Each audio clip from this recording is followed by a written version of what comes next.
So I'll ask you a question to start. What's the trouble with level one? What's the trouble with ACH? What's hard about it?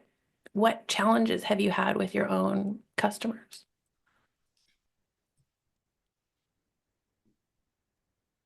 What questions to ask?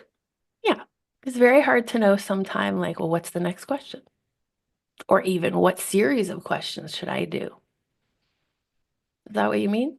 Yeah, and how not to spin around the symptom by, let's say, asking the same questions over and over, or Right. kind of similar questions. Exactly. Totally. And the thing is, too, we all get our favorite questions, well, what's stopping you? Okay, why is that important to you? And sometimes you're like, oh God, I've already done this 10 times this week. And like, maybe that's not the thing this person really wants to hear. Or sometimes you're thinking, like, is this even relevant to this person? Is it just that I'm used to asking these questions? And then you have your people who you're like, why is it important? What's stopping you? And in 15 seconds, they've already run through all of your good questions and said absolutely jack shit. And you're like, fuck, all my good questions I already used. Now what am I going to do for the next 2 hours? I've been there too. And then there's like, is this even the right quality of question? Like, are we even on the right topic? Where are we? So that's right, Helen. What to do with I don't know. Yeah, totally. I don't know. I'm not sure. Yep. You already asked me that. That was one I used to get when I started, like, but you already said that. And you're like, oh, did I? Right. Say the repetition. I've had clients say like, well, you keep asking me the same thing. No. And isn't it true, Sky, that when you get into that, it starts to feel a little bit argumentative? You're Mm. like, well, I'm sort of like shaking you a little. I'm trying to get somewhere with you, and you're not going there. And now I'm feeling a little bit Mhm. like, come on. And then it becomes tense. Like, that's not a good feeling. Yeah. Yeah. So it gets a little circular, gets repetitive. You get lost and you lose your confidence. Then it's like, who's really in charge of this right now? Yep. All of this is correct and familiar to me. Yes, yes. Analytical clients.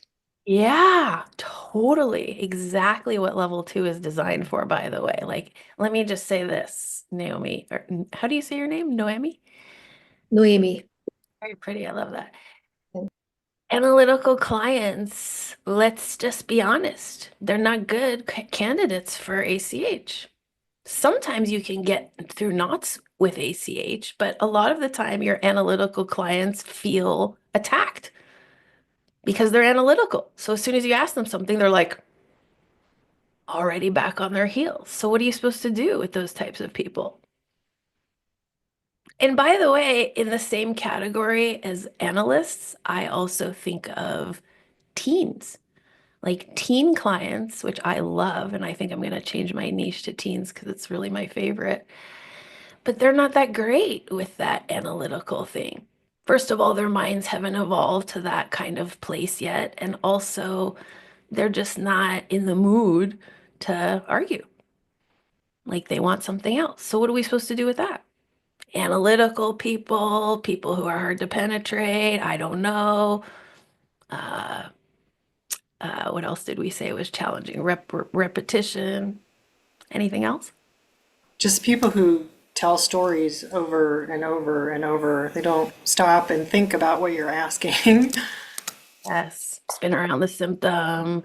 Way too much venting. Way too much unrelated information. Yes.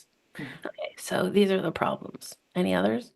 Highly intelligent people usually sniff out things very quickly. You said intelligent, highly Yeah. intelligent. Oh, yeah. And so what do you think they're doing? They're suspicious of Uh, us right off the bat? yeah, suspicious. And then if I were to repeat the question, you've asked that. Right, exactly. Yeah, they're tracking us. They're tracking Yeah. us. Oh, yeah.